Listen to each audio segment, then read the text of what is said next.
மருந்து சாப்பிட்டுருக்காங்களா? தூக்கத்துக்கு. தூங்கட்டும், எழுப்ப வேண்டாம்.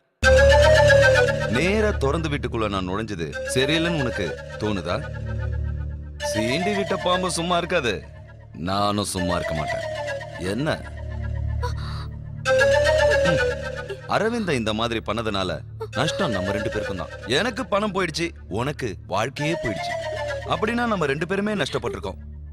அப்புறம் எதுக்காக நாம 2 பேரும் காத்திருக்கணும்? கடத்தல்காரனுக்கு வாழ்க்கப்பட்ட பொண்டாட்டிங்க எல்லாம் என்னைக்குமே சரியா வாழ்ந்ததில்ல. வாங்கினா கொடுக்கணும்ல, அதான நியாயம். என்ன சரிதானே? ஆனா அவன் கையில காசு இல்லைன்னு சொல்றான். அப்ப அவன் கிட்ட என்ன இருக்கோ அதை எடுத்துக்கிறதா நம்ம முறை. சரிதானே?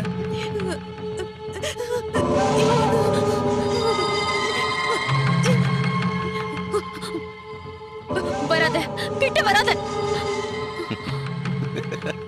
ஏய், என்னது இது?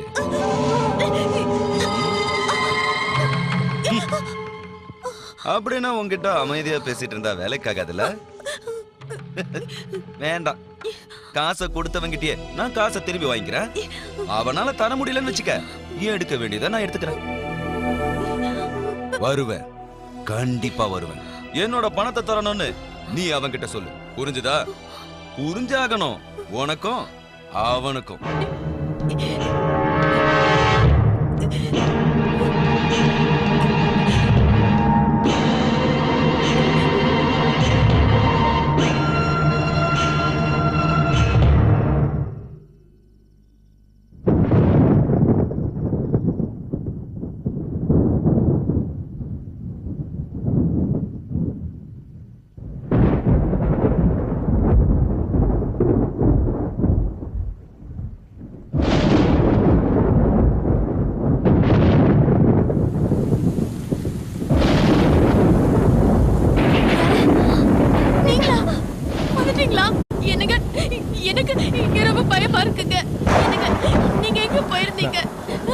அழுவுறத நிறுத்திட்டு கதவை கொஞ்சம் தர.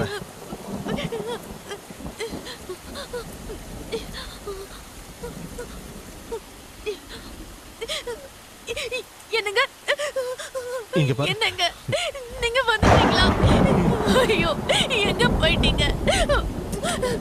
என்னங்க இனிமே என்ன விட்டுட்டு எங்கேயும் போகாதீங்க. போக மாட்டேன், எல்லாம் சரியாயிடும். என்ன விட்டுட்டு எங்கேயும் போக மாட்டேன்னு நான் உன்னை விட்டு எங்கேயும் போக மாட்டேன். அழாத, நான் தான் வந்துட்டேன்ல, அப்புறம் ஏன் அழுதுகிட்டே இருக்க? வந்துட்டீங்கல்ல, இனிமே நாம இந்த உலகத்துல வாழ வேண்டாங்க. நம்ம அனுபவிச்சதெல்லாம் போதும். நம்ம இனிமே வாழ வேண்டாங்க. நம்ம வாழவும் கூடாது. நம்ம செத்து போயிடலாங்க. நம்ம 2 பேரும் செத்து போயிடலாம். வாங்க. இங்க பாரு சரஸ்வதி, செத்து போயிடலாங்க. நான் சொல்றத கேளு. எங்க போற? இது சாப்பிட்டு நம்ம செத்து போயிடலாங்க. நம்ம வாழ வேண்டாங்க. என்னால தாங்க முடியலங்க. நம்ம 2 பேரும் இப்படியே செத்து போயிடலாங்க. நாம இந்த உலகத்துல வாழ வேண்டாம். இனிமே என்னால உங்களை பிரிஞ்சு வாழ முடியாதுங்க. இனி எனக்கு இந்த வாழ்க்கை தேவையில்லை. நம்ம 2 பேரும் செத்து போயிடலாங்க. நம்ம செத்து எல்லா போயிடலாங்க. தெய்வங்களையும் சாட்சியா வச்சு அன்னைக்கு உன் கழுத்துல நான் தாலி கட்டினேன்ல, அது உன்னை கொல்றதுக்காக இல்ல. நான் உன்னை சாகவும் விட மாட்டேன். என் உடம்புல கடைசி சொட்டு ரத்தம் இருக்கிற வரைக்கும் உன்னை காப்பாத்துவேன். அதை தெரிஞ்சுக்கோ. இந்த உலகத்துல நான் மட்டும் இல்ல, நீ மட்டும் இல்ல, இன்னும் எத்தனையோ பேர் இதை விட அதிகமான கஷ்டங்களை சகிச்சுக்கிறாங்க. வேற வழியே இல்லைன்னு ஆகுறப்ப சாகிறவங்களும் உண்டு. ஆனா நாம வாழ்வோம், நாம நல்லா இருப்போம். நமக்கு வந்த கஷ்டங்கள்லாம் தீர்ந்து நம்ம ரொம்ப நாளைக்கு நல்லா இருக்க போறோம்.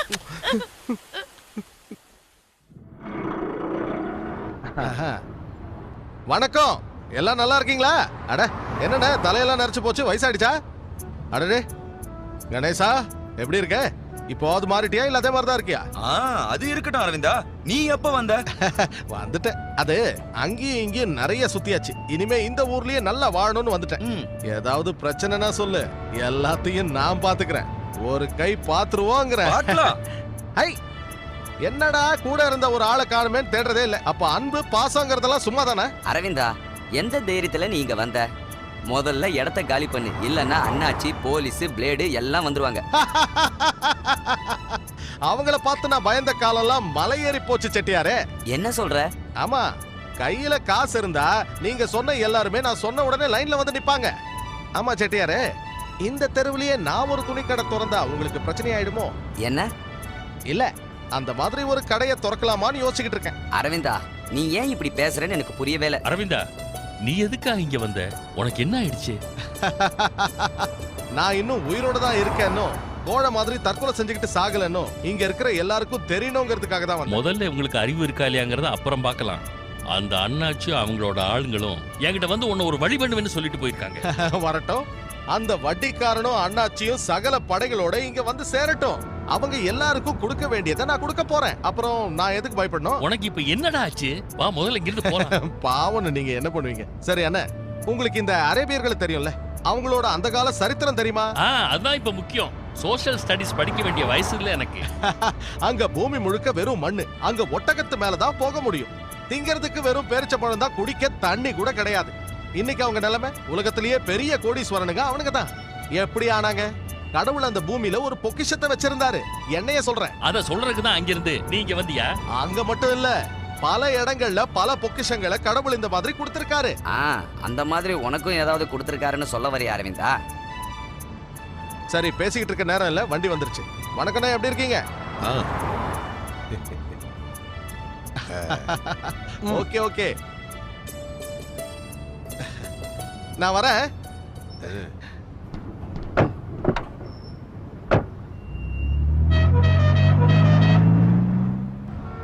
ஆண்டவா, இது எதுல போய் முடியும்?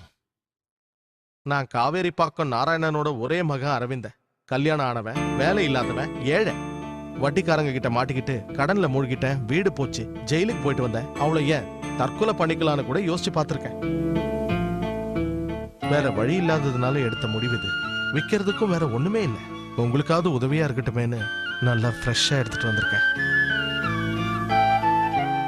என்கிட்ட எந்த கெட்ட பழக்கமும் இல்லைங்கிறதுனால இயற்கையா அது எப்படி இருக்கணுமோ அதே மாதிரி தான் இருக்கு. சார் கிட்ட எந்த வெட்டி பேச்சும் வேணாம். சார் கிட்ட சொல்லிட்டேல்ல, problem solved. Please come mister Aravindan. இங்க நாங்க ரெண்டு தமிழங்க பேசிக்கிட்டு இருக்கோம்ல, அப்புறம் எதுக்கு நடுவுல இங்கிலீஷ்காரன்? உங்களை அந்த கடவுள் தான் படைச்சிருக்காரு, என்னையும் தான். ஆனா நீங்க கோடீஸ்வரன், நான் தரித்திரம் பிடிச்சவன். துரதிருஷ்டவசமா உங்ககிட்ட ரெண்டும் வீக் ஆயிடுச்சு. அதிர்ஷ்டவசமா என்னோட 2 கிட்னிகளும் ஃப்ரெஷ்ஷா இருக்கு. அதனாலதான் நான் இங்க வந்து நின்னுகிட்டு இருக்கேன். நினைக்கும் போது வாழ்க்கை ரொம்ப சுவாரஸ்யமா இருக்குல்ல. எல்லாம் அவ செயல்தான். எனக்கு இந்த ஜென்மத்துல இந்த மாதிரி ஒரு பங்களாவ்ல வாழப்போற தகுதி கண்டிப்பா எனக்கு இல்ல. ஆனா என்னோட ஒரு கிட்னிக்கு அந்த பாக்கியம் கிடைக்குதே, அதுவாவது நல்லா இருக்கட்டுமே. அதுவே ஒரு பெரிய பாக்கியம், யாருக்கும் கிடைக்காத பாக்கியம். நான் வரட்டுமா ஐயா? நெல்ல சாப்பிட்டுட்டு போனா போதும். என்ன உன் வீட்டுக்கும் எடுத்துட்டு போய் கொடு. நிறைய ஏற்றத்தாழ்வு இல்ல மனுஷங்களுக்குள்ள.